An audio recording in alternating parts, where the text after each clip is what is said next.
terima kasih kepada pemateri yang sudah bersedia untuk meluangkan waktu, ya ini Mas Adam Adhikara, yang semoga pertemuan hari ini bisa membawa berkah serta manfaat untuk kita semua, khususnya dan umumnya untuk warga Kahmi ITN. Yang pertama, yang kedua adalah terima kasih kepada saudara-saudara yang sudah berpartisipasi dalam acara Zoom lecture ini. Ini sesi ketiga dan saya tampil 2 kali. Sebenarnya saya malu untuk tampil kedua kalinya ini. Tetapi karena ini amanah, maka tetap saya akan menjalankan ini. Jadi terima kasih kepada saudara-saudara saya yang sudah bergabung. Nah, semakin banyak. Dan ini adalah bahasan yang luar biasa bagi saya. Karena bahasan ini sebenarnya kalau materi Syiah ini, kalau kemudian kita mau telaah, sebenarnya ini bukan hanya bukan pada permasalahan tentang tauhid ya, tetapi ada satu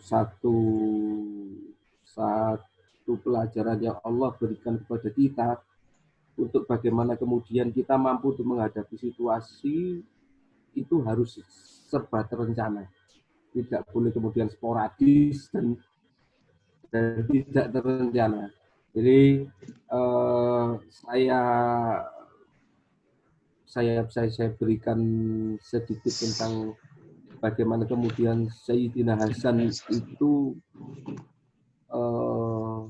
sebenarnya sudah diingatkan sama ulama-ulama senior. Kalau sekarang ini ada ininya, Dewan Suronya, untuk kemudian Sayyidina Husain ini tetap tinggal di Kufah.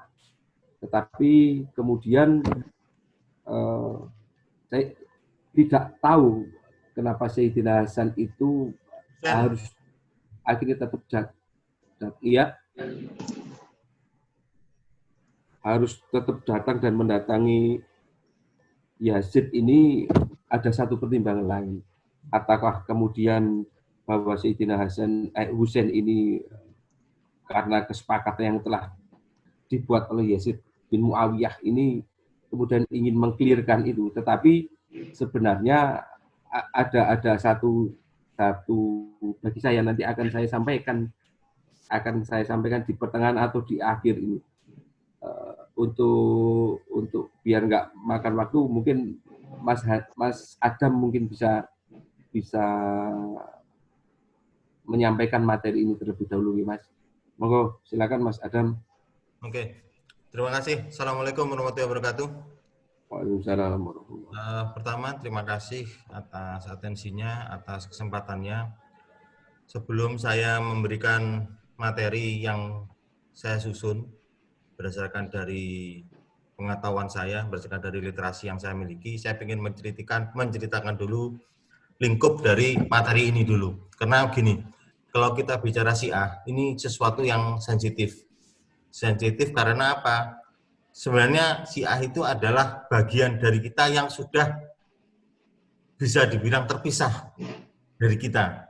Bagian yang terpisah dari kita tapi masih dekat dengan kita. Kita ini dalam artian kan Islam ya. Nah, karena itu makanya yang saya khawatirkan ketika saya menarik kembali ke Syiah ke di originnya, ke asal muasal awalnya, tentunya yang akan terlibat adalah orang-orang generasi tabiin, generasi pertama, generasi sahabat Nabi. Nah, kalau kita bicara masalah sahabat Nabi, harus ada satu persepsi yang harus kita sepakati bersama-sama sebelum kita masuk ke dalam cerita ini, sebelum kita masuk ke dalam penuturan materi ini. Yang pertama adalah secara kualitas mental maupun karakter masyarakat zamannya Nabi dengan zaman kita itu berbeda. Jadi persepsi yang digunakan, tolong jangan pakai persepsi saat ini. Karena ini jelas kualitasnya berbeda. Itu yang harus dipahami dulu. Jadi jangan bilang, ini kelompok ini sangat jahat, kelompok ini sangat buruk dan sebagainya. Tolong dibatasi kejulitan kita untuk meng-labeling seseorang itu jahat atau buruk lebih dahulu. Kita harus melihat dulu orientasi mereka sebenarnya sama, menegakkan syariat Allah kan, menegakkan ajaran Islam yang ada di muka bumi ini. Meskipun dengan pola atau cara yang berbeda-beda, itu dulu yang harus dipahami, itu pertama. Kemudian yang kedua, materi saya tidak akan berisi tentang materi COVID. Atau COVID, bukan COVID. Materi itu sendiri. Jadi yang saya gambarkan di sini, yang saya jelentrehkan di sini adalah apa sih yang melatar belakangi kenapa Syiah ini lahir. Sementara penjelasan Syiah itu seperti apa, kemudian Syiah itu perbedaannya dengan Islam seperti apa. Nah, saya minta ada season sendiri untuk itu. Kenapa? Kalau menjelaskan itu semua, panjangnya masalah. Karena banyak sekali yang bisa diceritakan. Karena untuk latar belakang saja saya perkirakan ini sekitar setengah jaman lebih. Saya baru bisa menjelaskan secara senetral mungkin, berusaha senetral mungkin yang bisa saya jelaskan. Mungkin seperti itu. Jadi itu dua asumsi yang harus kita pahami bersama sebelum saya memulai cerita ini. Oke, begitu ya. Tolong dipahami bersama. Next, kita awali. Kalau kita bicara tentang Syiah, apa sih Syiah? Saya cuma baru sampai pada definisinya ini. Sementara untuk apa itu ajarannya, kemudian imamnya siapa saja, itu perlu ada materi baru yang nanti perlu ada di fase tersendiri, fase yang season tersendiri, season yang berbeda. Season ini baru latar belakangnya. Nah, kalau definisinya Syiah, ini artinya adalah pendukung atau pembela. Jadi kalau bicara cara Syiah itu bisa Syiahnya Ali, Muawiyah, Syiahnya Dedi, jadi pendukung Dedi atau pembela Dedi dan sebagainya. Jadi tapi dalam konteks kali ini Syiah yang kita maksud adalah Syiahnya Ali bin Abu Thalib. Ini mengutip dari surat Al-Abayinah ayat ke-7 tentang Khairul Bariyah. Makhluk yang paling sebaik-baiknya makhluk di surat tersebut dijelaskan oleh Nabi, berarti siapakah dia? Dia menyebutnya adalah Ali bin Abu Thalib. Oleh karena itu, ini yang salah satu dari dasar kenapa Ali mendapatkan posisi yang istimewa di umat Islam. Sebenarnya kalau kita bicara masalah konflik, karena kalau kita bicara kenapa Syiah ini bisa terbelah memisah dengan Islam, kita bicara dulu bagaimana kondisi yang ada setelah masa Nabi. Masa terbaik dari Islam itu kan masa ketika Nabi masih hidup. Proses pergeseran, konflik, dan sebagainya itu terjadi ketika secara mendadak, secara tiba-tiba, tanpa persiapan sama sekali, pada tahun 632 Masehi, Nabi wafat. Konflik timbul. Konflik timbul yang pertama, ini permasalahannya masih belum ada bicara Syiah dan sebagainya, ini baru masalah siapakah yang akan menjadi pemimpin dari umat ini setelah Nabi tidak ada. Segregasi yang ada, pemisahan yang ada pada waktu itu adalah antara Ansar dan Muhajirin. Ansar adalah orang-orang Islam setelah Madinah, Muhajirin adalah umat Islam yang ikut oleh Nabi hijrah dari Mekah ke Madinah. Ketika itu harus ditentukan siapa yang menjadi pemimpinnya, siapa yang lebih berhak, Ansar atau Muhajirin. Ketika konflik itu terjadi, itu pada waktu Nabi masih belum dimakamkan. Jadi benar-benar kondisinya masih hangat dan masih dalam prosesi penguburan. Proses pemilihannya terjadi pada saat itu. Banyak sekali saling silang yang terjadi, siapa yang akan menjadi pengganti Nabi dan sebagainya. Pada waktu itu banyak sekali dukungan, ada yang mendukung Umar, ada yang mendukung Abdullah bin Auf, ada yang mendukung Ali bin Abu Thalib, ada yang mendukung Abu Bakar dan sebagainya. Tentunya dengan latar belakang siapa Ansar dan siapa Muhajirinnya. Kemudian ketika itu Abu Bakar menengahi, dia membuat pidato bagaimana seharusnya umat ini bersatu, tidak perlu dia Ansar atau Muhajirin, sehingga membuat arah pembaiatan khalifah setelah Nabi Muhammad adalah pada Abu Bakar As-Siddiq.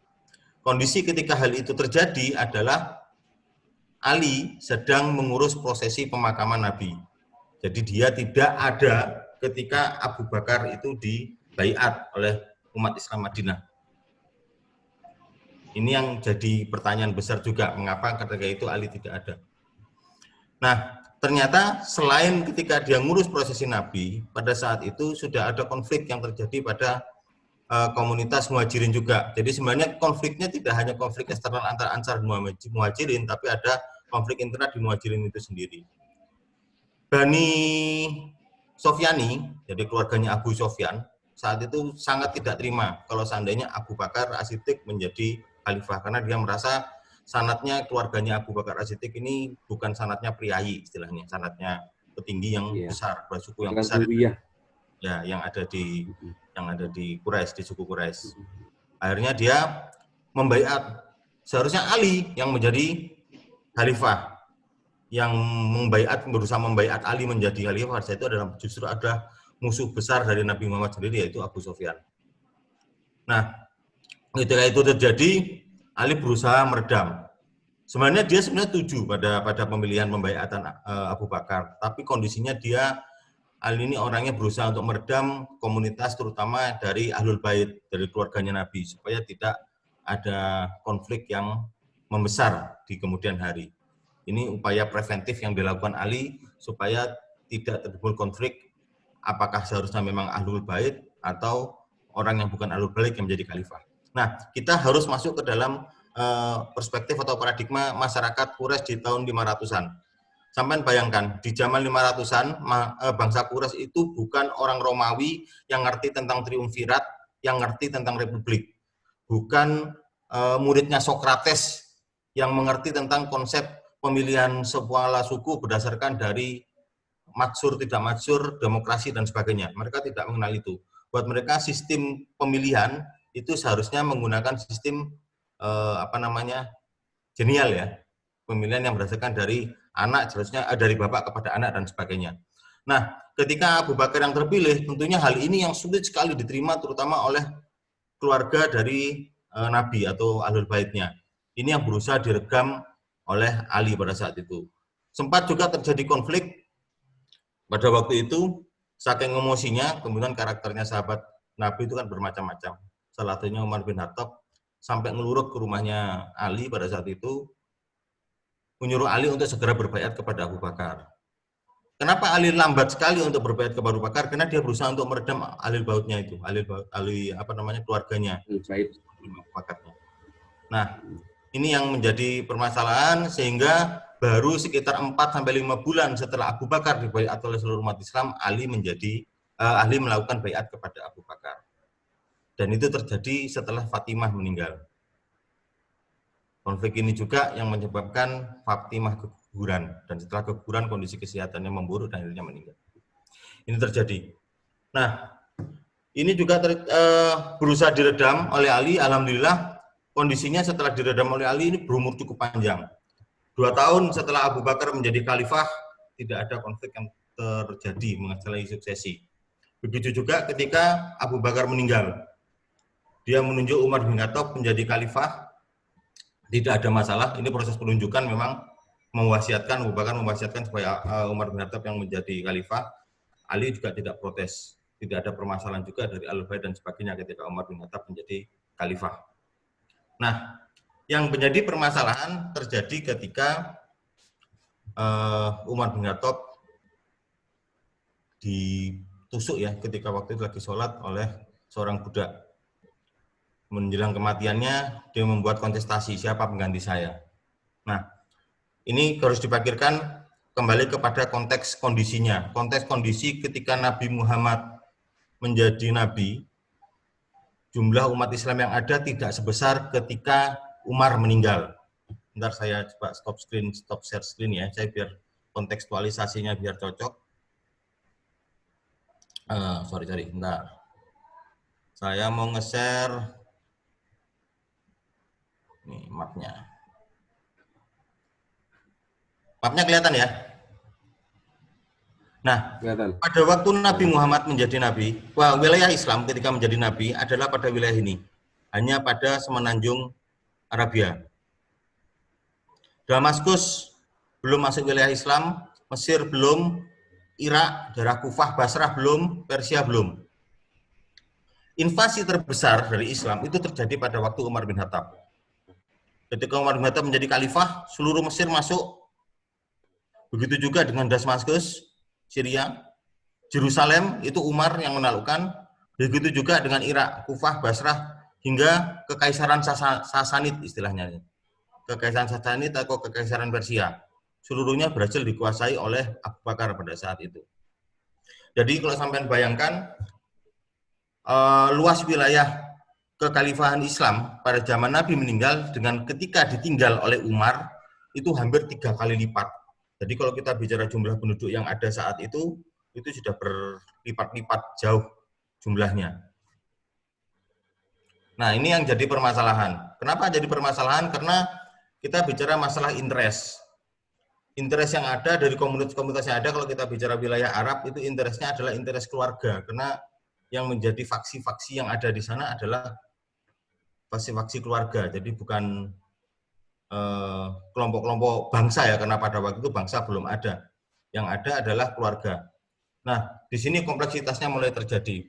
Ketika Umar meninggal, ada kontestasi yang terlihat memang, meskipun tidak menjadi letupan konflik, yaitu antara Utsman atau Ali yang menjadi penggantinya. Pada waktu itu dipilih ada 4 orang, ada Talha, kemudian Abdullah bin Auf, Utsman, dan Ali. Ada juga 2 orang lagi tapi terlambat datang. Nah, akhirnya Abdullah bin Auf yang disuruh memilih siapa yang menjadi khalifah. Dia berusaha mencari informasi dan juga menjajaki kemungkinan-kemungkinannya. Kemudian atas berdasarkan senioritas, kemudian dia memilih Utsman menjadi khalifah. Ini tentunya komunitas pendukung Ali juga mulai agak bergerak. Dia mulai merasa bahwa kenapa bukan Ali yang menjadi khalifah setelah Umar. Ini yang menjadi juga pertanyaan pada saat itu sudah mulai muncul. Nah, kemudian juga ketika Utsman menjadi khalifah, ini Utsman ini berbeda dengan Umar. Kalau Umar itu memang orang karakternya kan sangat sederhana, Spartan, jujur, dan sebagainya ya. Utsman ini karakternya dia memang seorang, dasarnya basicnya dia pengusaha kaya.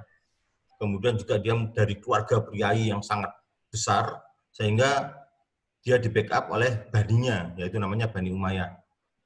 Karena kedekatan dia dengan baninya, dengan keluarganya, dia mungkin persepsinya pada saat itu memang baninya membackup dia, mendukung dia itu benar-benar ikhlas, tanpa ada pretensi apapun. Nah, dominasi kekuasaan yang ada di zaman Utsman itu benar-benar dikuasai oleh Bani Umayyah.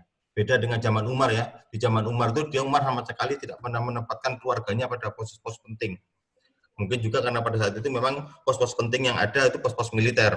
Beda di zaman Utsman yang sudah besar wilayahnya, proses ekspansinya sudah tidak berorientasi kepada wilayah darat, tapi sudah pada wilayah laut yang area kekuasaannya sudah berbeda. Nah, di masa Utsman ini akhirnya yang menjadi gubernur-gubernur pada lokasi-lokasi penting ini kebetulan adalah keluarga-keluarganya dan juga kerabatnya. Misalnya pintu gerbang dari Konstantinopel yang di daerah Anatolia. Jadi kalau kita bicara wilayah tadi yang berbatasan dengan Turki itu adalah wilayah Sam atau wilayah Syria. Itu di Damaskus dia menugaskan sepupunya Muawiyah bin Abu Sofyan, jadi anaknya Abu Sofyan, sebagai gubernurnya. Kemudian di Mesir, dia menugaskan Amr bin As sebagai gubernurnya juga. Kemudian juga pada beberapa posisi penting lainnya seperti Wasir dan sebagainya. Kemudian panglima-panglima tertentu itu memang dari keluarganya. Nah, ini yang juga menjadi permasalahan bagi komunitas Bani Quraisy yang lainnya. Tentunya ketika ada satu komunitas tertentu yang menguasai, fitnah itu mulai timbul. Di sini mulai muncul yang namanya fitnah. Kemudian ditambah lagi ada seorang tokoh ini kalau di Mojopahit dia posisinya sama dengan Ramapati dan memang karakternya memang karakter tokoh misterius namanya Abdullah bin Sabah. Abdullah bin Sabah ini informasinya juga ada beberapa yang meriwayatkan dia adalah seorang Yahudi dari Yaman dan sebagainya, tapi sampai saat ini memang profilnya masih belum jelas karakter dia sebagai siapa. Yang pasti yang pertama menggulirkan isu tentang masalah dominasi Bani Umayyah yang ada di Mesir terutama dan juga di seluruh Jazirah Arab secara khususnya adalah dia. Begitu juga ketika dia mengunggulkan posisi Ali yang seharusnya menjadi pengganti Umar, bukan lagi Utsman. Nah, Sabah ini yang menjadi peletak dasar Syiah yang paling utama, Syiah yang paling jauh, Syiah yang kalau istilahnya orang Sunni itu yang paling rafidah, firqah yang paling rafidah, yang paling terpisah dari agama Islam secara keseluruhan. Nah, itu yang namanya, makanya ada namanya Syiah Sabaiyah. Nah, Syiah Sabaiyah ini yang embrionya dari Abdullah bin Sabah. Nah, dia juga yang memprovokasi karena kita tahu ya ketika kondisi fitnah semakin besar, tentunya yang ketika fitnah semakin subur, sangat mudah sekali masyarakat terpentik oleh isu-isu tertentu. Nah, yang jadi isu yang paling gampang dibentik tentunya kalau kita bicara isu yang paling mudah sekarang sama dulu sama aja, kaitannya dengan masalah uang dan sebagainya. Ini kaitannya dengan pampasan perang.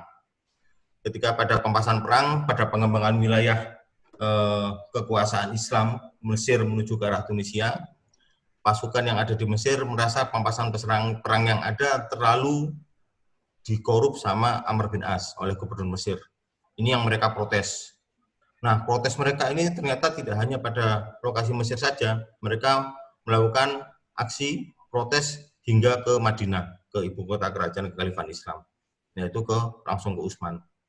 Utsman yang saat itu sudah berusia 80 tahun, sudah ditanyain, bagaimana nih Bapak Khalifah, demonstran-demonstran ini, apakah perlu kita hadapi secara militer? Utsman menolak, jangan. Tapi penolakan Utsman ini yang justru menyebabkan wafatnya beliau. Oleh para pemberontak dari Mesir ini, oleh para demonstran dari Mesir ini, Utsman ketika sholat subuh dibunuh. Dibunuh tanpa ada wasiat siapa yang seharusnya menjadi pengganti Utsman. Nah, ini yang menjadi titik awal lahirnya kekuatan Syiah yang pertama, kekuatan pendukung Ali. Awalnya di sini Syiah bentuknya bukan ideologis, bentuknya masih berupa komunitas yang mendukung Ali sebagai personal. Embrionya embrio komunitas politik. Jadi benar-benar kepentingannya adalah kepentingan politis kekuasaan Ali sebagai seorang khalifah. Nah, permasalahan meninggalnya Utsman sebagai khalifah pada saat itu tidak selesai begitu saja. Banyak sekali permasalahan-permasalahan sehingga menimbulkan banyak kejadian-kejadian. Banyak komunitas muslim, banyak tokoh-tokoh muslim, bukan komunitas, tokoh muslim yang tidak terima kenapa Utsman itu dibunuh dan tidak ada proses pengadilan yang insufisien ya, yang tepat untuk para pelakunya. Ini yang menjadi pertanyaan besar. Padahal kondisinya ini sebenarnya Ali sudah berusaha untuk melakukan hal itu. Ini sebenarnya sudah dilakukan berapa bulan, sekitar 1 bulan, 2 bulan setelah kejadian Utsman itu, Abdullah bin Sabah ini malah justru dibunuh dengan dibakar, dan juga beberapa pelaku lainnya. Meskipun ada juga beberapa pelaku lainnya yang belum terjamah secara hukum oleh Ali pada saat itu. Ini yang menimbulkan ketidakpuasan. Ketidakpuasannya tidak hanya terbatas pada keluarga Umayyah saja. Yang jadi permasalahan adalah termasuk di Ahlul Bait juga. Maka timbul beberapa perang yang ada. Dan ini menggiring kepada kejadian-kejadian lainnya. Dari proses perang Jamal, perang Siffin, hingga munculnya perjanjian Tahkim. Next ya. Nah, ini yang pertama. Yang pertama ini adalah kejadian perang Jamal. Jadi kalau kita bicara kisah setelah Nabi ini hampir sama dengan cerita Game of Thrones sebenarnya. Dari satu sama lain saling menguasai, tentunya dengan intrik-intrik tertentu dan sebagainya. Kalau kita lihat di perang Jamal, ini sebenarnya kalau dari informasi yang saya dapat dari Mas Gunawan, ini kejadiannya pada waktu haji, tapi ketika saya urutkan lokasi wilayahnya kok enggak masuk akal kalau itu pada waktu haji ya. Tapi pindah ke peta dulu. Kenapa saya pakai konteks peta biar kita bisa tahu bagaimana proses itu. Coba kita merekonstruksinya secara peta, bagaimana kondisi itu bisa terjadi.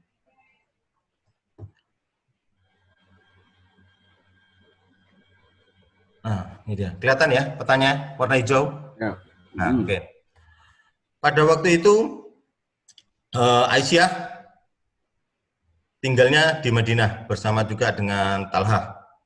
Yang pada waktu itu memang dia protes kenapa kok Talha dan Zubair bin Awan yang protes kenapa kok proses pengadilan pembunuh-pembunuh Utsman tidak dapat diusut secara langsung. Dia datang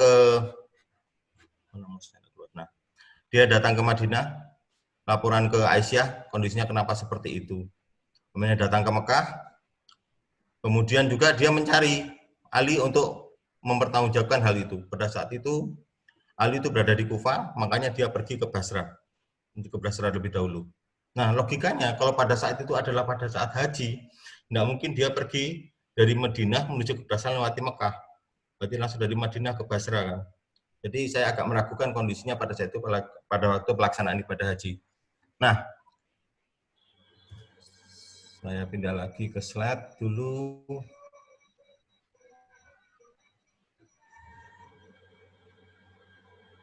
Nah, pada waktu itu, nah, sebentar. Pasukan yang dibawa oleh Talha serta Zubair beserta Ummul Mukminin Aisyah binti Abu Bakar bergerak menuju Basrah melalui Madinah. Di sana terjadi perang Jamal 1. Jadi ada 2 perang Jamal. Yang pertama pada waktu itu antara Aisyah melawan Utsman bin Hunayf. Jadi gubernur Basrah pada saat itu. Basrah dengan mudah dikuasai oleh pasukan Zubair serta Talha. Tentunya kalau dilihat dari kondisi yang seperti itu, ketika Ali itu sudah dibaiat menjadi khalifah, tentunya dia harus bisa mengatasi permasalahan yang ada. Oleh karena itu dia mendatangkan pasukan yang ada di sana untuk mencegah timbulnya korban lebih banyak. Tapi dia juga melihat kondisi bahwa di sini adalah Aisyah, Ummul Mukminin, istri Nabi.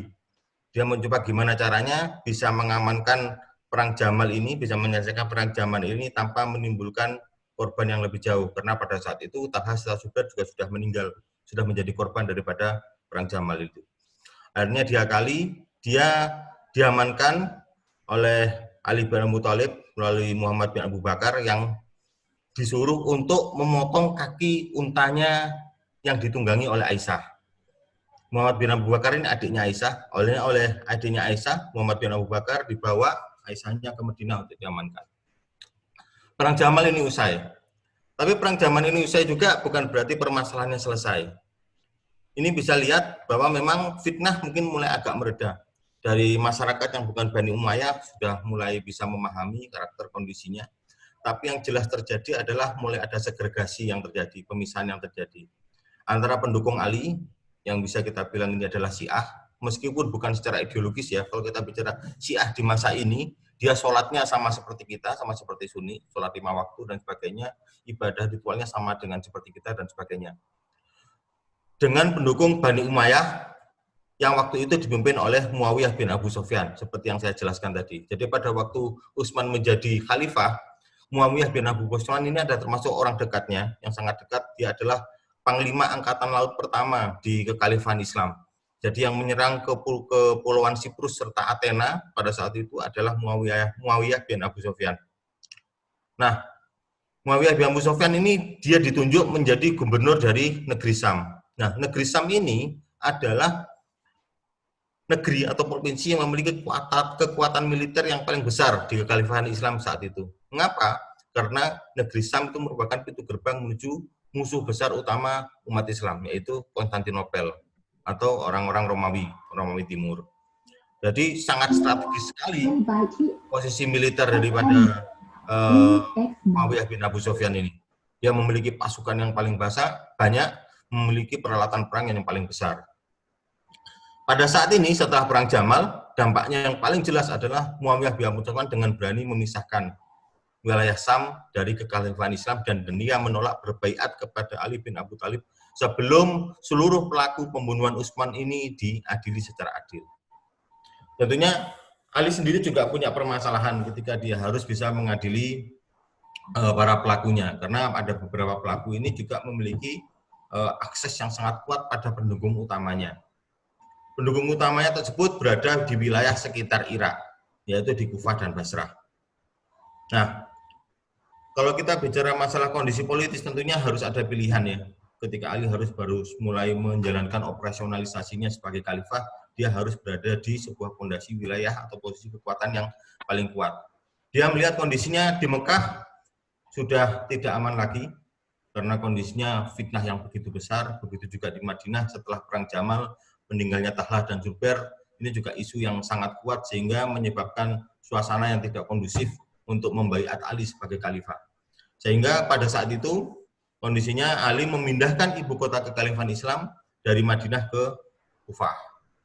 Nah, pindah ke Kufah ini yang memberikan sebuah demarkasi yang jelas bahwa kekuatan Syiah awal secara politis ya, bukan ideologis maupun religius maupun tauhid, itu bergerak mendekati ke wilayah Irak dan Persia.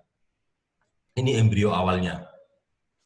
Ini yang terjadi pada waktu perang Jamal. 1 tahun kemudian, 37 Hijriah, 657 Masehi, tanggal 26-28 Juli, akhirnya Muawiyah bin Abu Sufyan melakukan tindakan. Dia melakukan invasi menuju ke arah Kufah. Dihadang oleh pasukannya Ali tentunya. Kalau kita bicara konflik yang ada, jelas ada proses hadang-menghadang tentu. Ketika pasukannya Umayyah yang jumlahnya 120.000 pasukan, dihadang oleh pasukannya Ali hanya 10.000. Tapi kondisinya, mungkin karena kita tahu Ali ini adalah panglima militer yang juga cukup handal, dia selalu ada di perang-perang yang dilakukan oleh Nabi selama puluhan tahun, sehingga proses taktiknya mungkin lebih efektif dan efisien, sehingga dia bisa mengalahkan pasukan Umayyah. Sehingga pasukan Umayyah saat itu yang meninggal lebih dari 45.000, sementara Ali hanya 25.000. Nah, Muawiyah sadar kondisinya dia terdesak. Akhirnya dia berusaha berpikir bagaimana caranya supaya dia mengajukan gencatan senjata dan membuat sebuah perjanjian. Siasatnya adalah dengan mengangkat mushaf, jadi bagian-bagian dari Al-Quran. Jadi kalau Al-Quran zaman dulu, jangan kita bayangkan Al-Quran seperti sekarang bentuknya kertas ya. Ada yang bentuknya ada di lembaran kulit kambing, ada yang bentuknya di atas kayu, batu, dan sebagainya. Tapi yang pasti isinya adalah Al-Quran. Dia tusukkan ke tombak, kemudian diangkat tinggi-tinggi di front depan. Ini artinya dia meminta gencatan senjata atau meminta pemundingan. Sebenarnya Ali sadar bahwa dia pada posisi yang menang. Sadar akan jasad Muawiyah ini bahwa dia sebenarnya bisa dengan meneruskan peperangan itu saja dan bisa menghabiskan Muawiyah saat itu juga. Tapi Ali ini bukan orang yang dengan karakter seperti itu. Dia seorang ahli fikih dan tentunya sebagai seorang komunitas umat Islam pertama yang di bawahnya Nabi, sehingga dia memahami pentingnya persatuan daripada umat Islam. Akhirnya dia memenuhi permintaan dari Muawiyah bin Abu Sufyan untuk melakukan perjanjian yang disebut tahkim ini. Nah, tahkim ini menjadi titik awal dari segregasi dari Syiah dan Sunni, dan lahirnya nanti beberapa kaum yang juga mempunyai efek pada perkembangan Islam di fase berikutnya. Salah satunya adalah Syiah. Kita lanjut pada proses tahkim. Nah, di tahkim ini yang menarik. Kalau kita lihat secara kesiapan, secara politis dan juga kebahagiaan politis, Muawiyah bin Abu Sufyan ini memiliki kelihayan yang jauh lebih canggih daripada kaumnya Syiah atau kaumnya Ali. Akhirnya pada waktu itu bertemu antara Abu Musa al-Nasir dengan delegasi Muawiyah yang dipimpin oleh Gubernur Mesir yaitu Amr bin As. Dia tanya, bagaimana kita membuat gencatan senjata atau perjanjian perdamaian ini? Amr bin As mengusulkan, wes gini aja, kita kembali ke status quo, anggap aja belum ada khalifah yang terpilih, tidak ada khalifahnya Ali, tidak ada khalifahnya Muawiyah, sama-sama kosong, sama sekali belum ada khalifah yang terpilih. Waktu itu mungkin saking lugunya Abu Musa al-Nasir, dia menyepakati kondisi tersebut. Dia mengiyakan ide dari Amr bin As. Ketika dikatakan di hadapan seluruh orang di perjanjian tahkim itu, oke, sekarang sudah ada khalifah, kita mulai sejak awal bagaimana kita memilih khalifah yang baru. Tiba-tiba pada saat itu Amr bin As langsung mengatakan, nah sekarang Ali sudah bukan khalifah. Oleh karena itu saya menyatakan bahwa khalifah yang kami baiat adalah Muawiyah bin Abu Sufyan. Nah ternyata itu dimanfaatkan. Sehingga legitimasi kekhalifahan saat itu benar-benar terbagi dua, yaitu kekhalifahan Ali dan kekhalifahan Muawiyah. Jadi provokasi Amr bin As di tahkim ini mempertegas polarisasi Islam saat itu. Hasil polarisasi tersebut menjadi hasil dari perjanjian tahkim ini. Sikap dari umat Islam bermacam-macam. Ini yang menimbulkan beberapa kelompok baru yang ada di umat Islam saat itu. Yang pertama adalah Syiah, pendukung Ali. Kemudian adalah kelompok Muawiyah, Bani Umayyah, yang belum berani saya bilang ini Sunni, tapi akhirnya ini embrio dari Sunni nantinya. Dan yang ketiga adalah yang selama ini selalu menjadi kambing hitam setiap kegiatan yang ada, yaitu Khawaris. Serta yang keempat adalah Murji'ah. Khawaris ini adalah orang-orang yang menolak perjanjian tahkim ini. Dia tidak mengakui Ali, dia juga tidak mengakui Muawiyah. Sementara Murji'ah ini yang berkata bahwa masalah pemilihan hanya disimpan dalam hati, tidak perlu dikatakan, tidak perlu disampaikan sehingga menimbulkan konflik. kaum Murji'ah ini nantinya akan bergeser menimbulkan beberapa komunitas hingga dia merupakan embrio dari komunitas Mu'tazilah. Nah, Khawaris ini yang menjadi permasalahan-permasalahan di masa mendatang. Karena Khawaris ini secara jelas menentang atau tidak membaiat Ali dan tidak membaiat Muawiyah.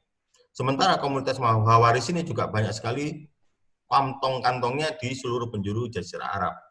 Sehingga timbul yang namanya Perang Nahrawan tahun 659 Masehi. Ketika Ali berusaha untuk menumpas pemberontakan Khawaris di lokasinya itu, di Nahrawan.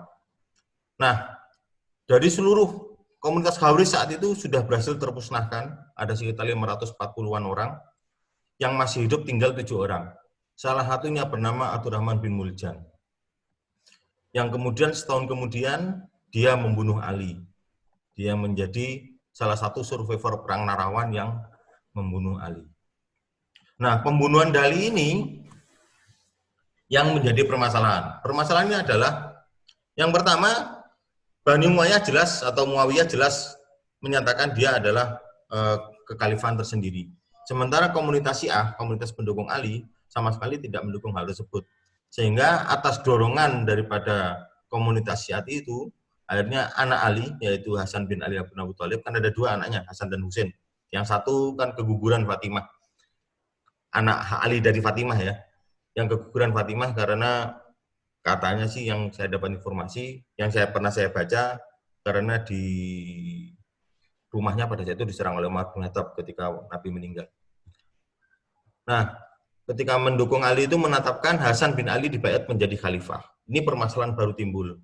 Jadi dualisme kekhalifahan tetap terjadi setelah Ali meninggal. Yang pertama Hasan bin Ali bin Abu Thalib, yang kedua adalah Muawiyah bin Abu Sufyan. Polarisasi tetap terjadi. Ada 2 kubu yang ada di umat Islam saat itu. Di sini juga menjadi titik awal ketika kekhalifahan oleh Ahlul Bait yang dimiliki Ahlul Bait mulai runtuh dan digantikan oleh Umayyah. Hasan bin Ali bin Abu Thalib ini karakternya orangnya lebih persuasif dan dia tidak menyukai konflik secara terbuka. Oleh karena itu dia menawarkan kepada Bani Umayyah, Sofyani Umayyah, saya menyebutnya Sofyani Umayyah karena keterkaitannya nanti setelah Karbala ada perubahan signifikan pada para anak-anak Abu Sufyan ini. Itu ada tawaran perdamaian. Khalifah Hasan bin Ali menawarkan kepada Muawiyah bin Abu Sufyan, ayo kita damai, mari kita bergabung. Kalau seandainya memang sampean berdamai, mari kita buat kesepakatan. Tapi ternyata Muawiyah bin Abu Sufyan menolak permintaan damai dari Hasan bin Ali bin Abu Thalib. Pasukan dari Bani Sofyani Umayyah ini atau Muawiyah bin Abu Sufyan melakukan mars, jadi melakukan serangan menuju ke Kufah, menuju ke ibu kota dari Khalifah Hasan bin Ali ini. Ketika datang ke sana, sebenarnya Hasan sudah meminta kepada panglimanya pada saat itu adalah Ubaidillah bin Abbas untuk bisa membuat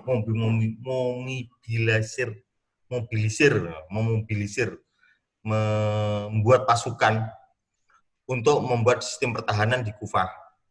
Tapi kondisi yang terjadi ternyata Ubaidillah bin Abbas pun, karena memang karakternya ya dari Bani Umayyah, dari literasi yang saya baca memang kemampuan politisnya sangat tinggi, sehingga Ubaidillah bin Abbas pun ini bisa dibujuk oleh Bani Umayyah untuk berkhianat. Sehingga Ubaidillah bin Abbas malah membawa pasukannya masuk ke dalam pasukannya Bani Umayyah. Hasan tahu kondisi ini, kalau dia tetap bertahan untuk mempertahankan kekhalifahannya tanpa pasukan yang ada di belakangnya, tidak hanya dia yang hancur, tapi seluruh keluarganya hancur. Akhirnya dia membuat kesepakatan bersama Muawiyah bin Abi Sufyan. Kalau memang kamu sanggup untuk bisa menjalankan kekhalifahan Islam ini sesuai dengan aturan yang ada, dan kamu merasa lebih baik daripada aku untuk menjadi khalifah, monggo, sampai yang menjadi khalifah. Tapi tolong, ketika Anda sudah selesai jadi khalifah, kembalikan posisi khalifah ini kepada keluarga Nabi, kepada Ahlul Bait. Yaitu tentunya setelah Hasan, penerusnya adalah anak Hasan atau anaknya Husain kan. Nah, ini yang menjadi perjanjian. Muawiyah menyanggupi perjanjian tersebut. Nah, setelah menyanggupi perjanjian tersebut, maka tidak ada lagi dualisme kekhalifahan Islam yang ada di Arab saat itu. Kekhalifahan Islam jadi satu lagi, dan ini pertama kali Bani Umayyah, Bani Sofyani Umayyah menciptakan dinasti Umayyah kekhalifahan Islam dan memindah ibu kotanya dari Kufah ke Damaskus. Jadi tidak ada lagi kekhalifahan yang ada di Damaskus. Hasan kembali ke Madinah hingga 9 tahun kemudian dia meninggal akibat keracunan. Dari beberapa literasi yang saya baca, meninggalnya Hasan ini karena dia diracuni oleh istrinya.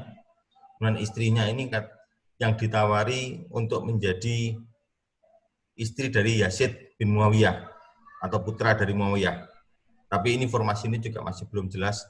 Tapi ada beberapa informasi seperti itu. Tapi yang pasti pada waktu itu Hasan meninggalnya tidak meninggal secara normal, tapi meninggal secara keracunan di tahun 50 Hijriah. Nah, di tahun 60 Hijriah, Muawiyah pun wafat. Tapi pewaris tata kekhalifahan tidak diturunkan sesuai perjanjian yang diberikan oleh kepada Hasan, tapi dia berikan kepada putra mahkotanya, kepada putra sulungnya, yaitu Yazid bin Muawiyah. Ini yang menjadi cerita berikutnya dan menjadi ending cerita dari konflik lahirnya Syiah semakin menjadi.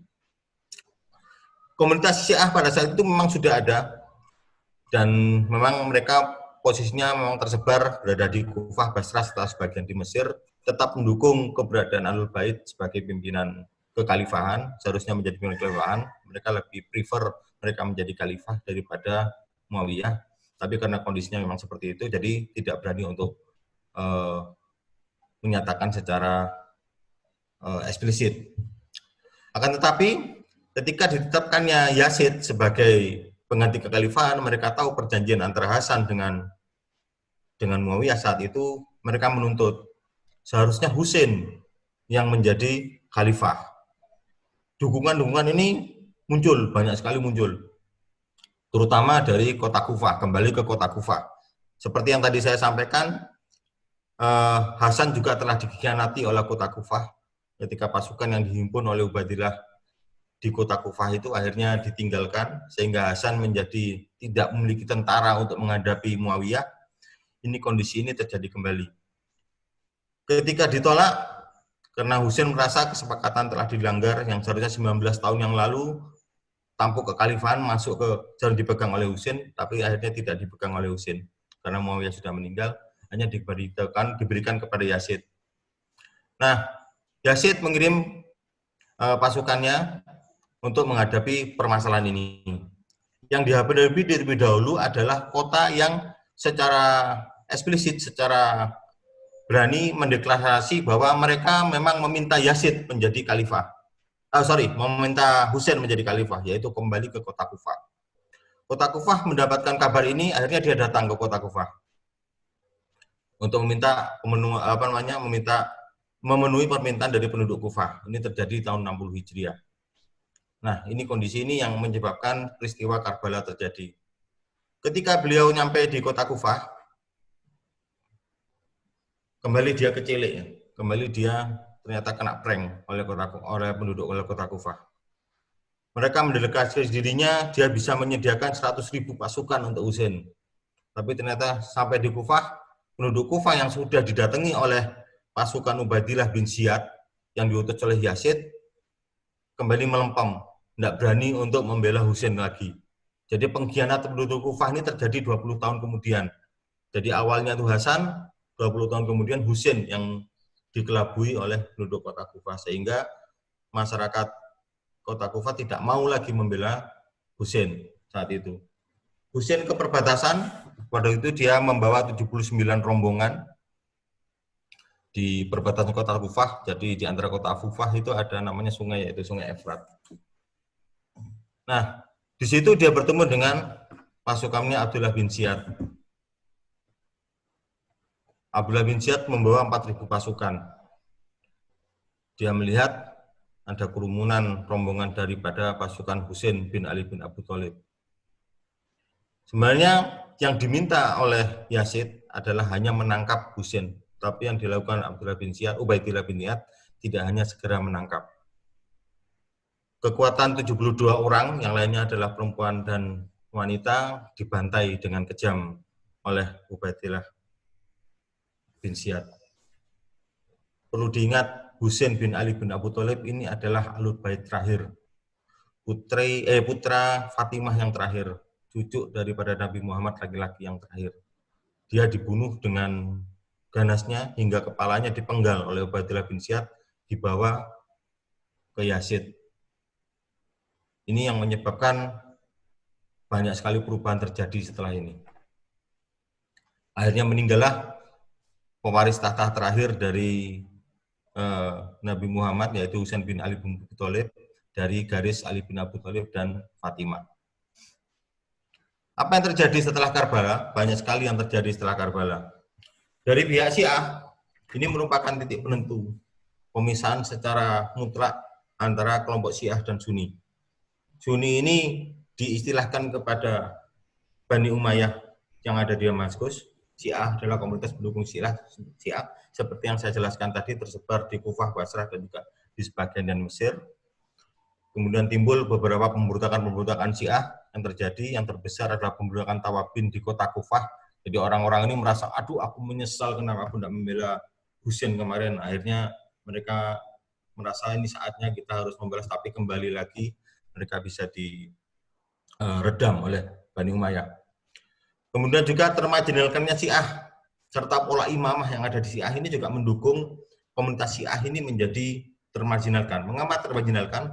Karena mereka tidak lagi mengakui hadis-hadis yang diproduksi oleh perawi dari Bani Umayyah atau dari non Ahlul Bait. Kalau dia bukan Ahlul Bait, dia tidak mengakui kesahihan dari hadis-hadis yang ada. Sehingga mereka menciptakan versi kesahihan versi mereka sendiri. Ini yang menciptakan, yang mengkondisikan bahwa Syiah ini secara signifikan berbeda dengan orang Sunni. Kemudian pola imamah juga yang berbeda dengan pola imamah yang di Sunni. Di Syiah, konsep satu imam untuk satu umat itu sangat absolut. Sehingga ada imam keberapa itu turun-menurun yang ditentukan oleh komunitasnya masing-masing. Nah, yang lucunya adalah ketika masing-masing komunitas dari Syiah itu punya versi sendiri-sendiri tentang imam mereka. Meskipun kadang-kadang imam yang mereka tunjuk sebagai imam itu tidak sepenuhnya atau imam bukan orang Syiah. Ada beberapa seperti Ja'far bin Abi Thalib itu dia orang Sunni tapi dianggap sebagai imamnya Syiah. Kemudian Said bin Ali bin Husain itu juga orang Sunni tapi diakui oleh orang Syiah sebagai imamnya. Sehingga menciptakan berbagai macam aliran. Ini yang muncul bermacam-macam aliran yang ada, dari yang garis keras seperti yang Sabaiyah, istilahnya Sabaiyah itu yang memiliki keyakinan dengan membenci sahabat-sahabat Nabi dan sebagainya.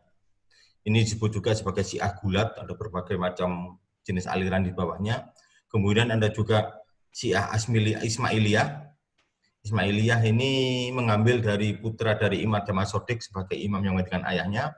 Kemudian Saidiyah yang mengambil dari keturunan Husain, yaitu Muhammad bin Ali Zainal Abidin bin Husain bin Ali bin Abu Thalib sebagai imamnya. Nah, macam-macam imam yang ada, hingga yang terbesar adalah Imam Syiah 12 imam atau Isna Asyariyah. Ini nanti yang berkembang menjadi Syiah mayoritas yang ada di muka bumi ini.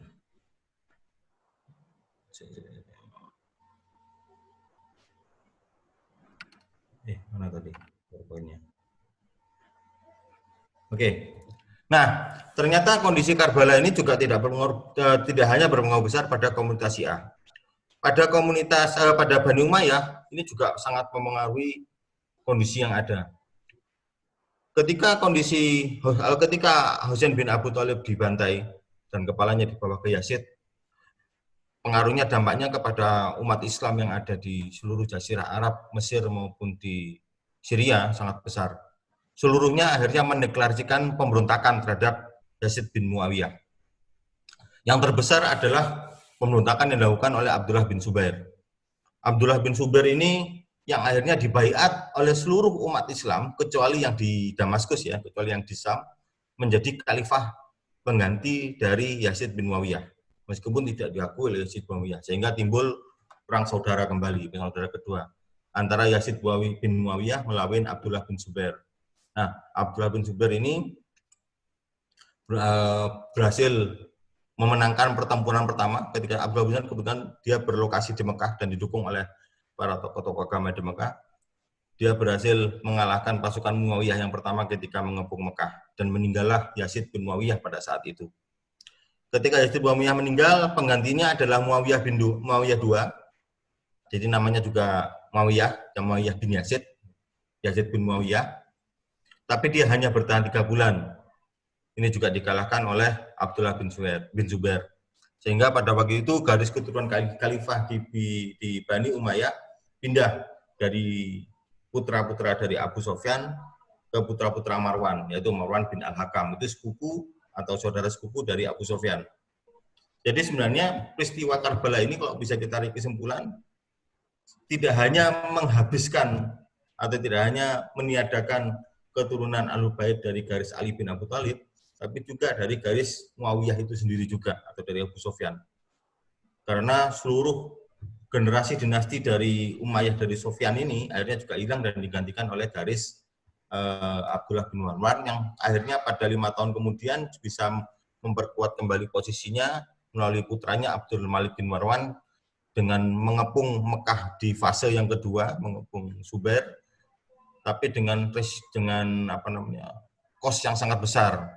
Pada saat itu bangunan Ka'bah hampir 80% hancur karena terkena trebuchet ya, manjani. Kalau teman-teman yang pernah main Age of Empires pasti tahu ya. Itu yang bentuknya ketapel besar itu yang menyerang ke Ka'bah sehingga 80% bangunan Ka'bah saat itu hancur. Itu yang terjadi sebagai efek dari kejadian Karbala.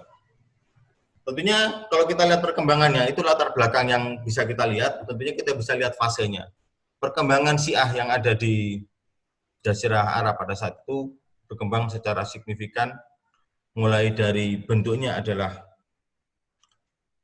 simpati kepada Ali, kemudian beranjak menuju ke faksi politis ketika itu masanya pemilihan khalifah setelah Utsman. Kemudian juga hampir sama dengan politis meskipun dengan segregasi yang cukup absolut, yang sangat absolut ketika terjadi peristiwa Karbala, sehingga benar-benar terpisah komunikasi, interaksi antara komunitas pendukung Ali dengan Bani Umayyah, yang masing-masing juga memiliki perawi yang beda-beda, yang memiliki versi yang berbeda-beda pada ajaran Nabi.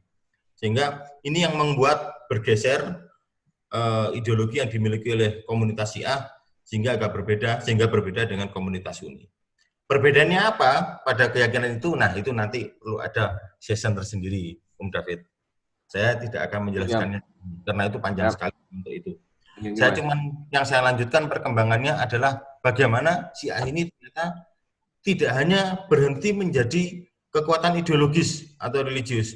Dia akhirnya berbentuk sovereignty. Sovereignty itu bahasa Inggrisnya kedaulatan.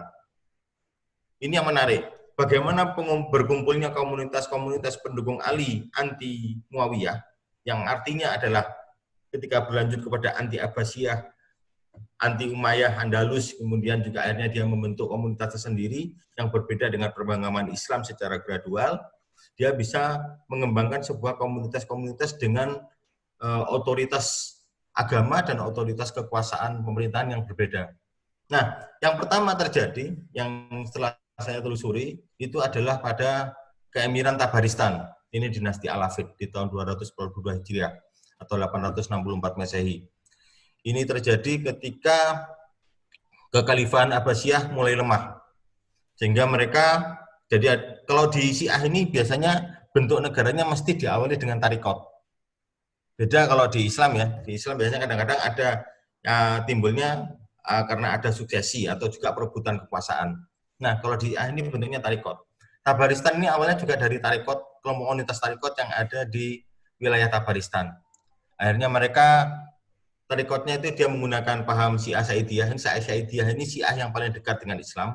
Jadi dia tidak mencela Abu Bakar, Umar maupun Utsman, tapi dia lebih memprioritaskan Ali sebagai khalifah daripada yang lain. Ritual-ritual Islamnya juga tidak terlalu jauh, ritual-ritual agamanya juga terlalu jauh dengan Syiah. dia juga melakukan sholat meskipun tidak 5 kali dan sebagainya. Nah, si As-Saidiyah ini bisa membentuk sebuah negara, sebuah Emirat meskipun hanya berlangsung selama 150 tahun. Sehingga akhirnya dia dikuasai oleh dinasti Sunni yang ada di Tajikistan. Dia berada di wilayah yang saat ini menjadi kota Teheran. Nah, ini kita kalau secara geografis kita bisa lihat pergeseran masyarakat Syiah ini memang bergerak ke dua arah. Yang pertama adalah ke arah Mesir, yang kedua dari Kufah, Basra, kemudian bergerak ke arah wilayah Persia. Nah, ini yang kemarin saya juga sempat mengambil kesimpulan bahwa bisa jadi antipati kepada Islam ini juga merambat kepada faktor etnisnya. Kita tahu bahwa ketika Umar bin Khattab menguasai Persia, menaklukkan Persia, Persia ini bukan bangsa yang sembarangan. Malah dia lebih tinggi, dia merasa lebih tinggi, lebih tua, lebih terhormat, lebih priayi daripada bangsa Romawi. Kalau dia melihat sejarahnya bahwa bangsa Persia adalah bangsanya Alexander Agung. Nah, ketika dia dikalahkan oleh kaum Anyaran Arab dari dataran Hejaz yang buat dia adalah kaum primitif, bangsa Sasani tentunya dia akan merasa terhina sekali. Dendam ini yang terbawa sehingga ketika ada anti-Islam yang bentuknya adalah komunitas Syiah, akhirnya sekte Farsi ini menjadikan Syiah sebagai cantolan utamanya. Ini kalau kita lihat nanti pada sejarah berikutnya akan saya sampaikan. Maksudnya pada fase berikutnya. Fase berikutnya dari di season ini maksudnya. Nah, ini salah satunya. Seperti yang saya jelaskan tadi, bahwa perkembangan Syiah bergeser di dua arah. Yang pertama ke arah Mesir, kemudian yang kedua adalah ke arah Irak dan Irak dan Iran, Irak dan Persia. Di wilayah Mesir juga sama. Awalnya dari tarekat juga, tarekat Ismailiyah yang ada di Tunisia. Ini, ada seorang imam namanya Abu Abdullah bin Husain. Dia adalah pendiri Ismailiyah di Tunisia. Dia juga mengklaim dirinya sebagai imam ke-11 dari Syiah Ismaili. Ismail ini anaknya dari Abu Ja'far Hasan. Nah, dia mengklaim bahwa seharusnya yang menjadi penerus kekhalifahan pada saat itu Abbasiyah lagi lemah. Penerus kekhalifahan Islam adalah dari Ahlul Bait. Nah, dia menelusuri, dia melihat bahwa ada salah seorang keturunan dari Fatimah binti Muhammad. Saya kurang tahu juga bagaimana dia membuat sanadnya.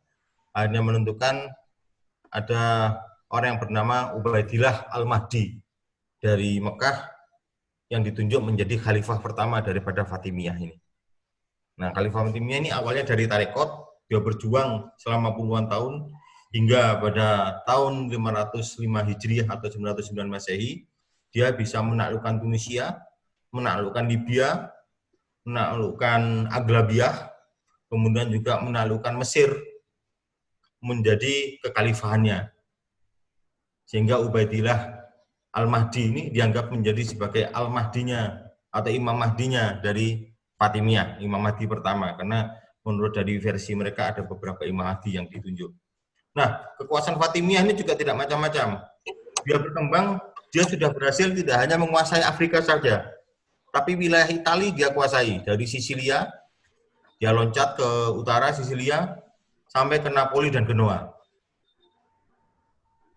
Ini yang luar biasa sekali, sehingga dia bisa, kalau tidak di peta yang ada di sini, bagaimana kekuasaan dari Fatimiyah bisa menguasai hingga ke Damaskus, menuju ke Damaskus, dan juga wilayah Mekah. Jadi ini berarti faktanya Mekah juga pernah dikuasai oleh dinasti yang berorientasi kepada Syiah Asmi Ismailiyah yang ada di dinasti Fatimid. Ini yang terjadi pada tahun 900 Masehi hingga 1177 Masehi. Hingga akhirnya paman dari Salahuddin Al-Ayyubi, Nuruddin, sebagai salah satu panglima dari dinasti Fatimid, dia orang Sunni, pemberontak, dan kemudian Salahuddin Al-Ayyubi menaklukkan Mesir, sehingga wilayah Fatimiyah ini menjadi wilayah kekuasaan dinasti Ayyubiyah, nanti kekuasaan Salahuddin. Ini fase berakhirnya Fatimiyah terjadi ketika Perang Salib pertama terjadi. Waktu itu Nuruddin, paman daripada Salahuddin Al-Ayyubi yang menjadi tokohnya. Ini adalah jejak-jejak dari dinasti Fatimiyah. Dia hanya di aspek militer, jadi dinasti Fatimiyah ini juga yang pertama kali memindahkan ibu kotanya ke kota Kairo saat ini, serta menciptakan sebuah akademi ilmuwan yang saat ini disebut sebagai Universitas Al-Hakam. Universitas Al-Azhar, Darul Hakim. Jadi yang buat Universitas Al-Azhar pertama, jangan salah, itu orang Syiah, tapi bukan berarti saat ini Syiah ya. Jadi ini memang sudah Sunni, tapi yang membuat fondasi awalnya adalah dari dinasti Fatimiyah.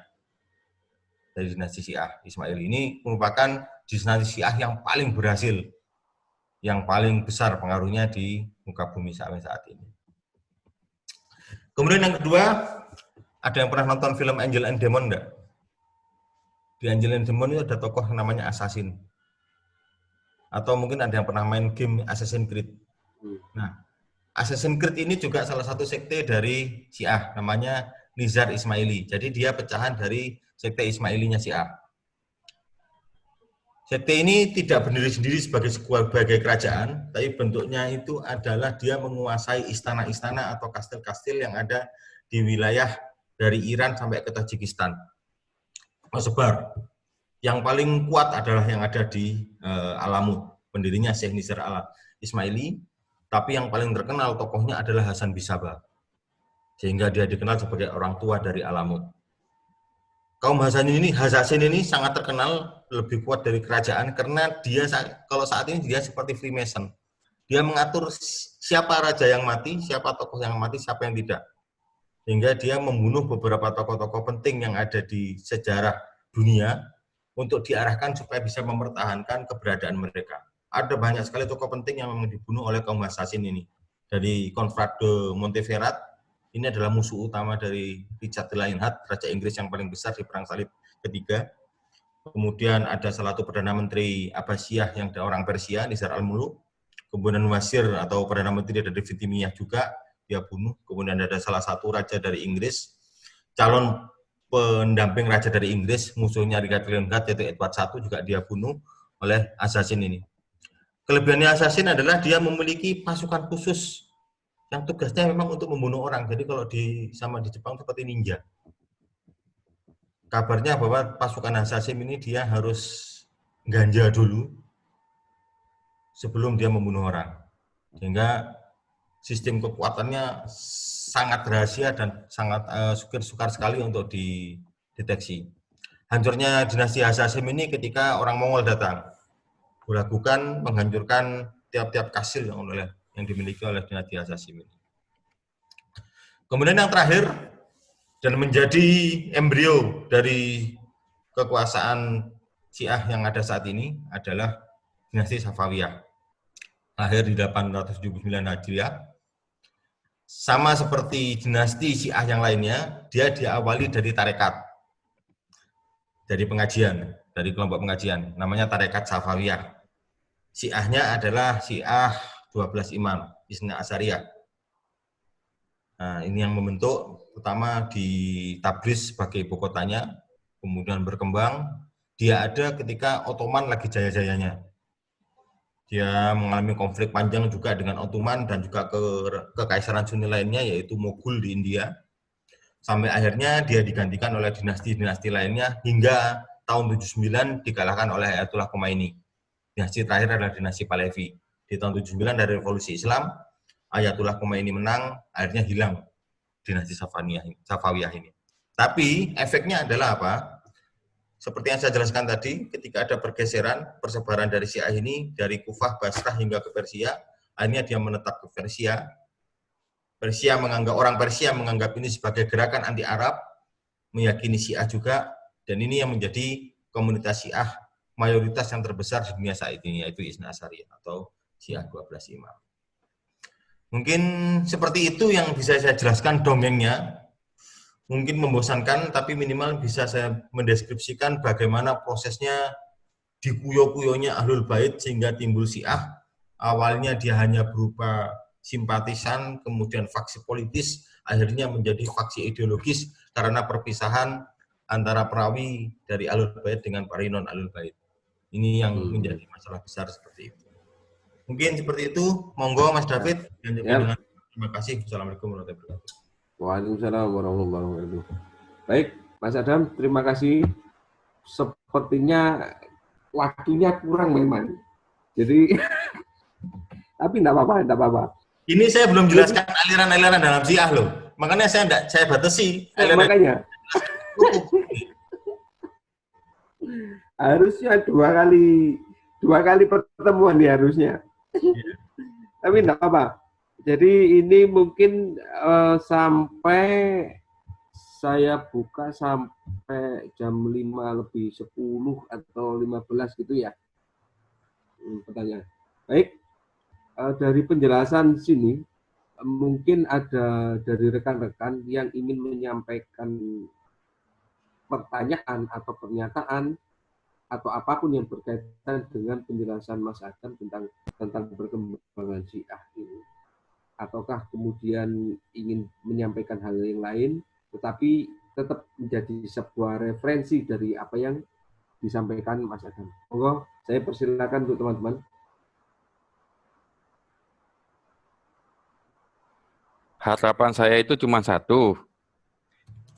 Jangan sampai kita kemudian ada buruk sangka dengan sahabat-sahabat Nabi yang lain.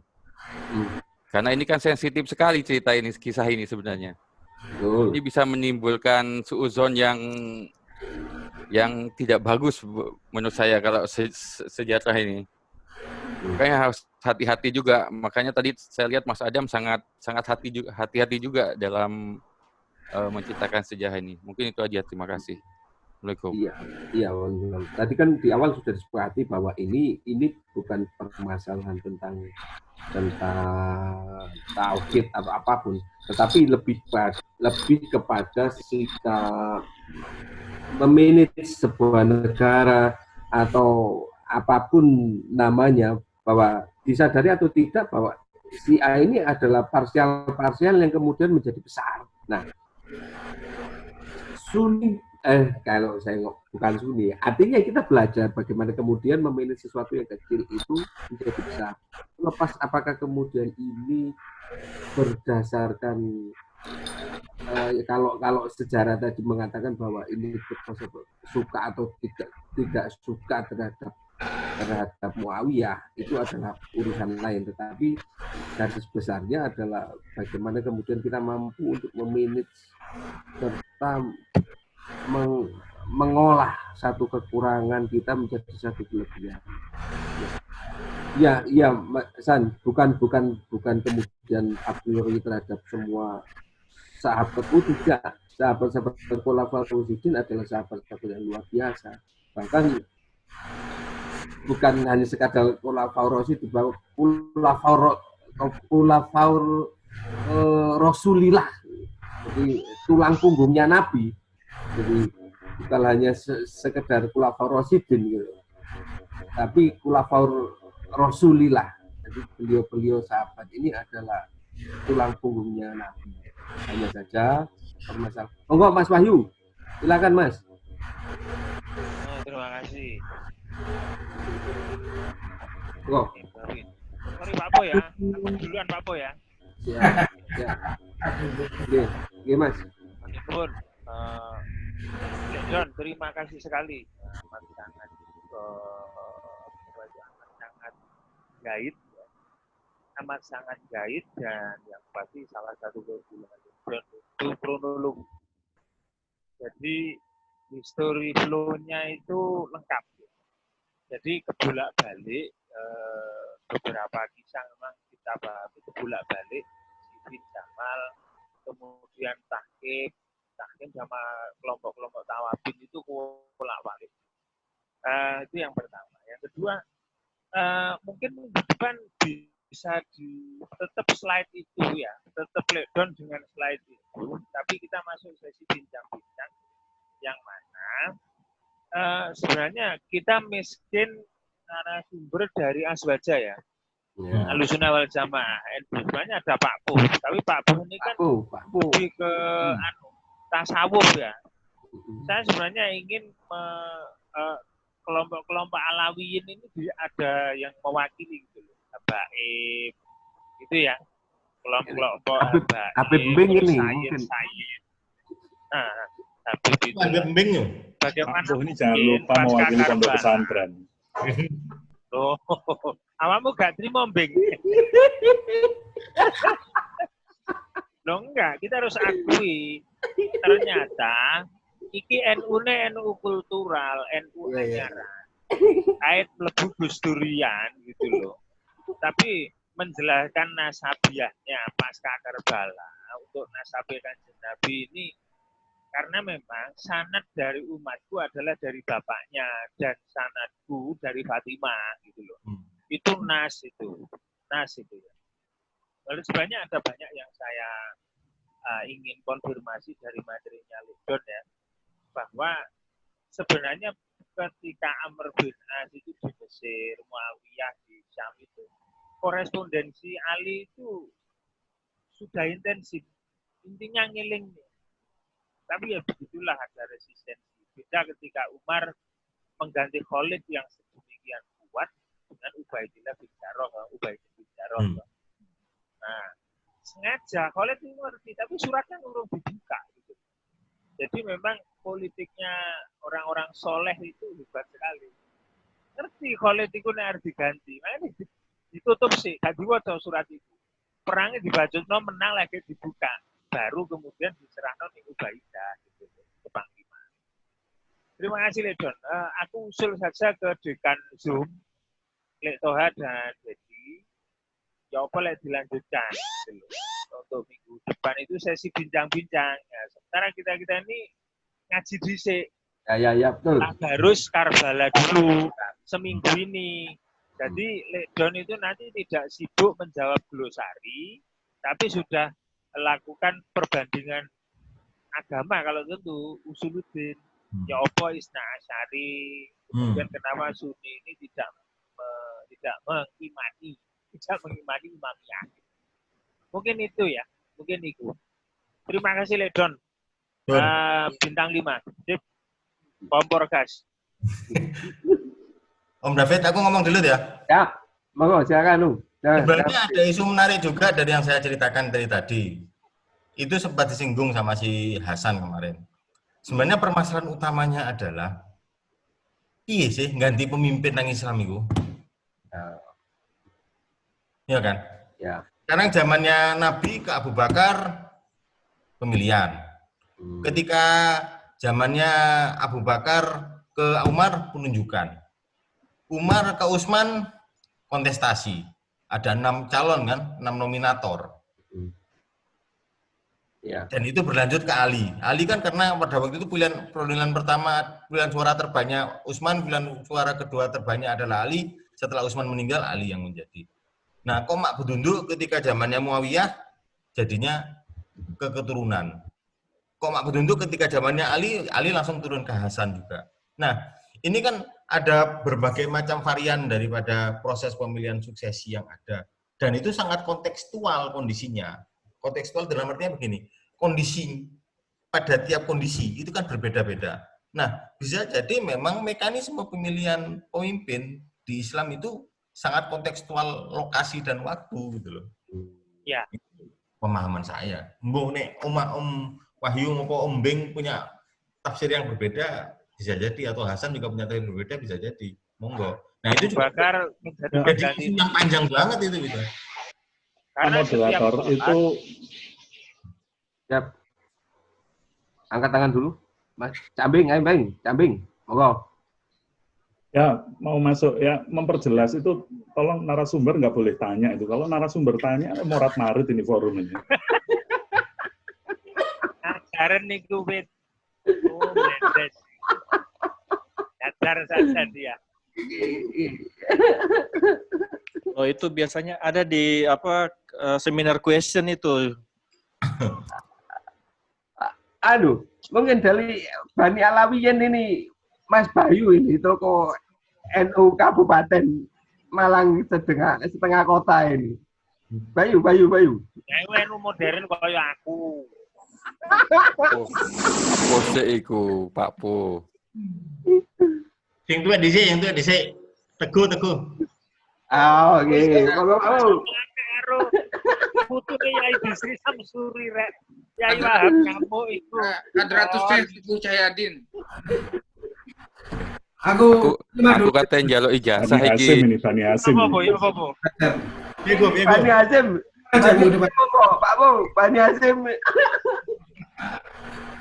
Minggu ngarep ae baru tak coba lagi. Saya lanjut aja lah.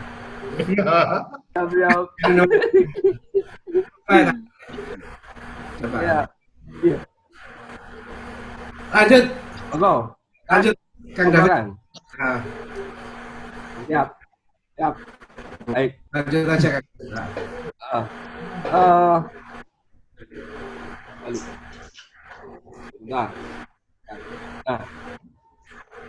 Izin masuk. Siap. Monggo. Silakan Mas Gun. Monggo silakan. Ya, bismillah.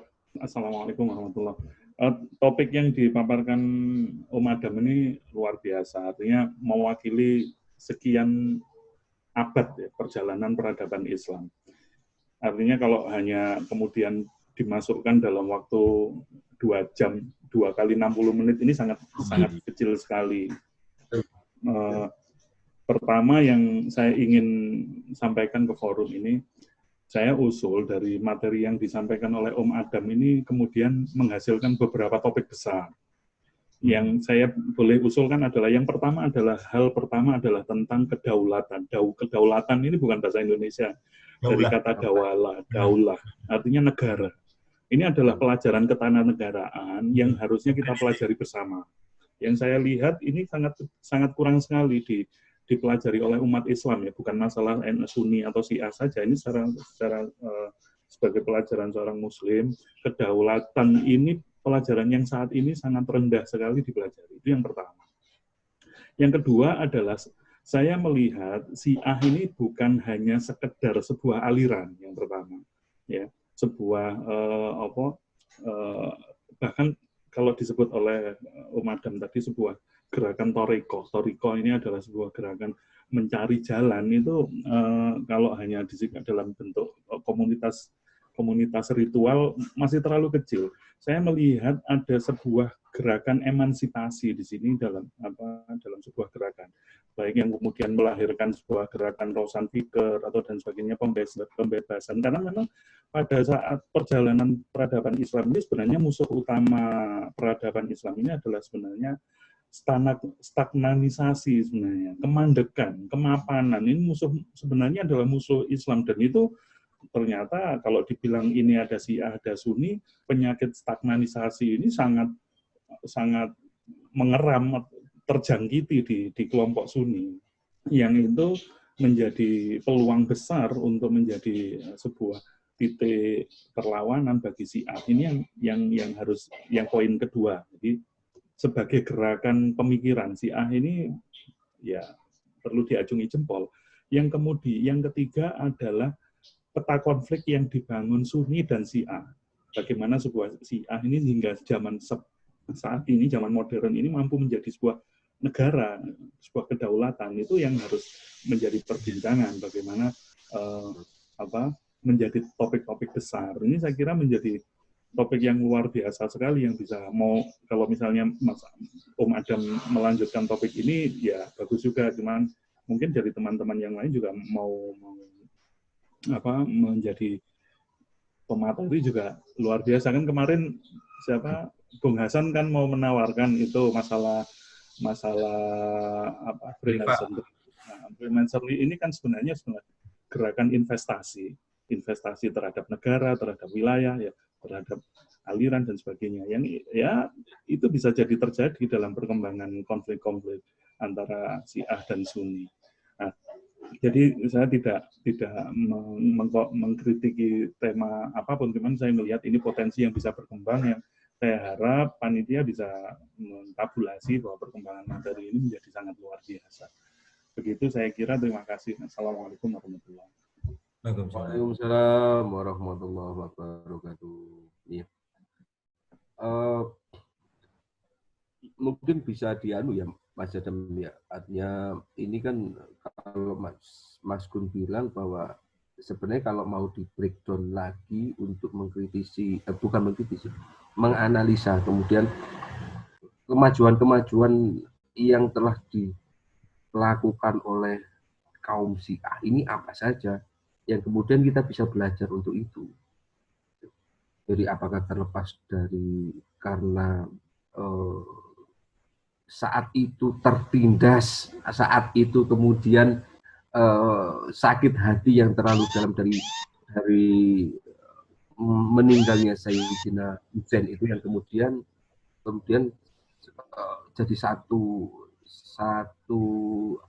apa ya, empati yang sangat mendalam sehingga melahirkan satu revolusi pemikiran dan satu revolusi kesamaan sakit hati atau apapun sehingga menjadi satu bentuk energi yang besar dan melakukan satu perubahan yang luar biasa.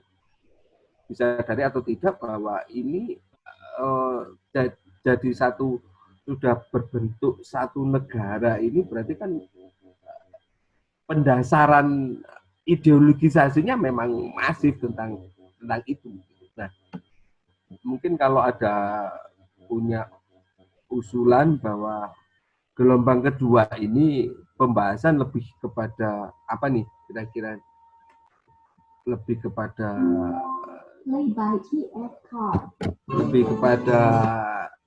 apakah lebih kepada grand design untuk melahirkan sesuatu yang baru dari perbincangan kita ini atau apapun ini.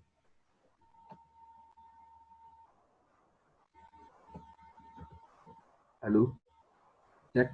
Pak Moderator, itu saya kira dilontarkan ke grup ini dulu saja. Mungkin masih ada yang ditanyakan apa belum. Masalah topik-topik yang bisa dikembangkan itu nanti di panitia saja. Dan ini kan masih ada beberapa menit ini yang mungkin bisa ditanyakan oleh. Masih ada 5 menit lagi. Ya, masih saya ada mau nanya. Silakan. Saya mau nanya sama Om Don. Om Don, itu kan tadi ada apa namanya Hasasin ya? Hasasin. Nah, apa itu ada kaitan dengan Ikhwanus Sifa? Ikhwanus Sifa itu apa? Ikhwanus Sifa itu mirip-mirip Freemasonry-nya Islam. Sunni apa Syiah? Ada yang mengklaim dia itu Syiah. Kalau nama lain dari Hasasin saya tidak pernah dengar Ikhwanus Sifa. Ikhwanus Sofa dah. Ya, Ikhwan As-Sofa. Ikhwan As-Sofa. Ya. Oh, lain, bukan. Ikhwan As-Sofa lebih ke Mu'tazilah.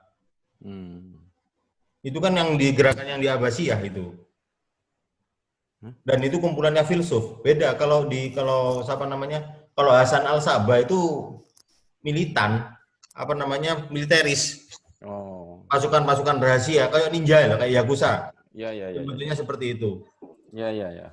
Memang seperti Freemasonry, New World Order. Jadi dia memang mengatur tatanan dunia baru, tatanan dunianya Nizar Ismaili dengan membunuh tokoh-tokoh penting yang menurut dia akan membahayakan Syiahnya Ismaili. Angelina Jolie itu, Pak. Nah, seperti itu. Nah, ya.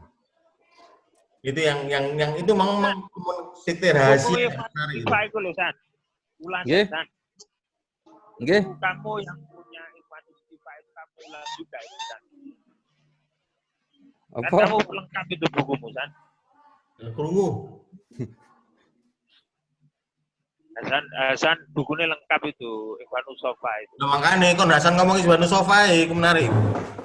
Ono sih nggak lengkap, bab santet nggak ono. Saya nggak perlu santetnya, San. Guna-guna aja. Proyek Tegaskan ya, Anjo.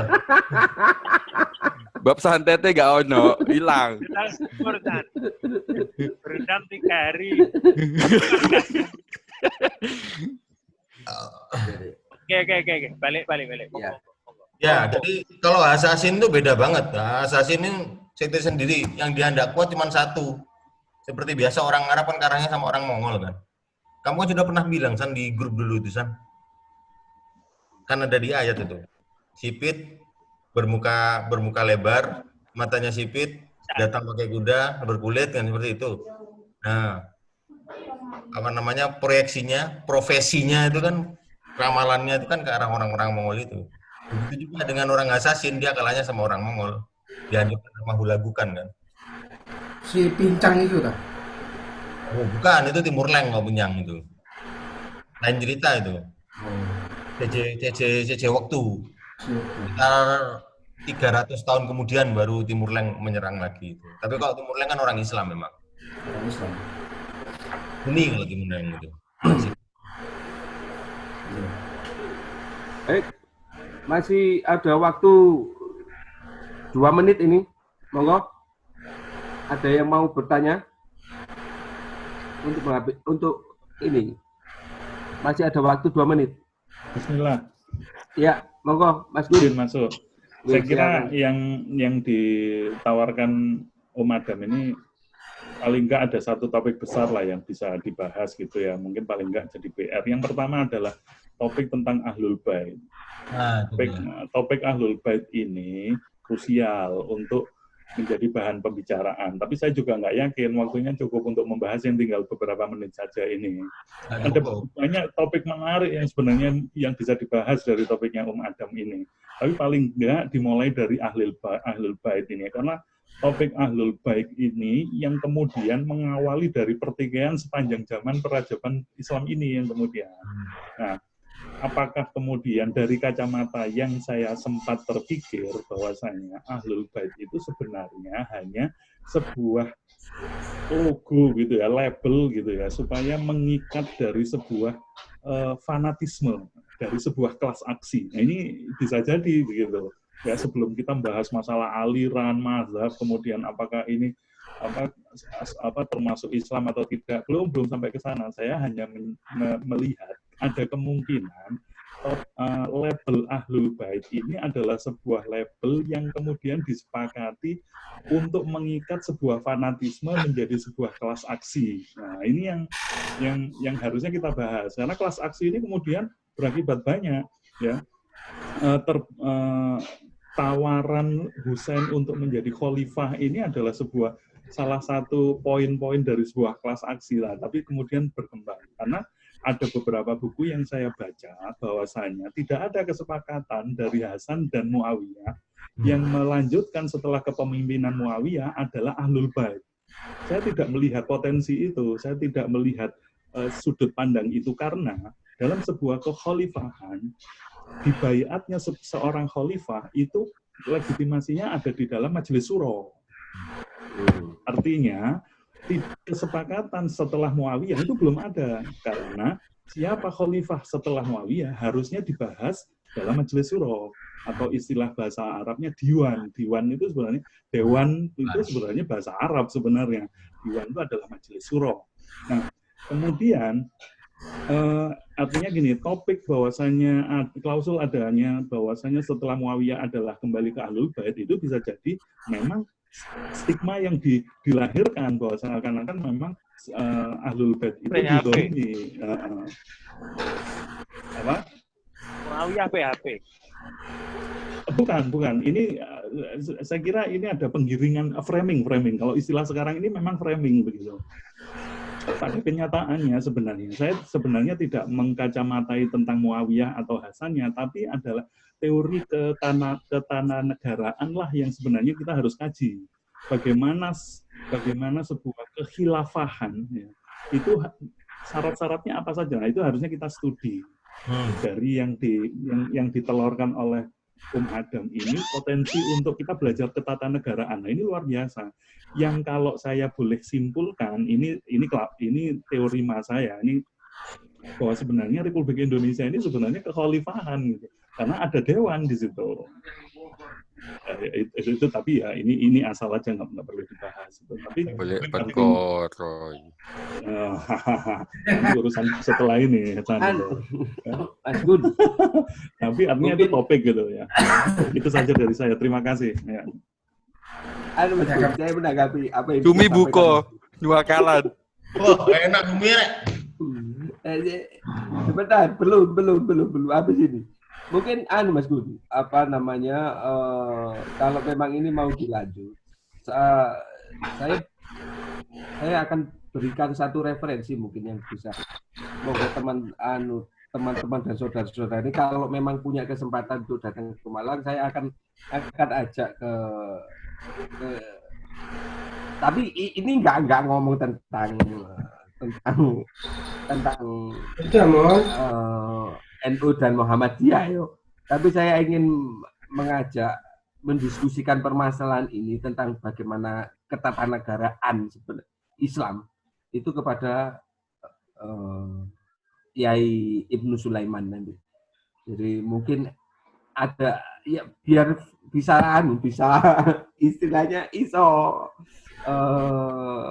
kafah. Jadi pendukungnya salah satunya dari situ. Dan mungkin kita bisa cari yang lain. Gus Benu itu kan pendekar. Kalau salah omong bahaya kita ini.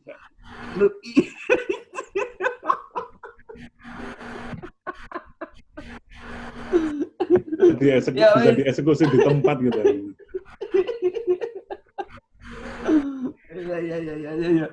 Ya.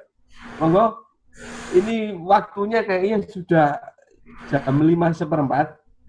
Apakah sementara sebenarnya sangat sayang kalau diakhiri ya, karena masih banyak yang bisa kita bahas dan tanyakan untuk permasalahan ini. Tapi karena memang waktu yang semakin sempit ini, semoga melegakan semua. Meskipun saya paham dan saya tahu bahwa ini sangat kurang. Andaikan ini forumnya offline, bisa mangan pohon sama minum kopi, pasti akan lebih gayung. Baik, untuk sementara saya akhiri karena sudah mendekati waktu berbahagia. Nanti dilanjut lagi. Terima kasih kepada pemateri dan rekan-rekan. Semoga apa yang kita bahas hari ini saat ini bisa membawa satu manfaat untuk majelis kita. Dan insya Allah majelis ilmi ini adalah majelis yang barokah. Ya. Terima kasih juga Pak Diadam. Ya. Terima kasih. Saya tutup. Wassalamualaikum warahmatullahi wabarakatuh. Waalaikumsalam. Selamat berbuka.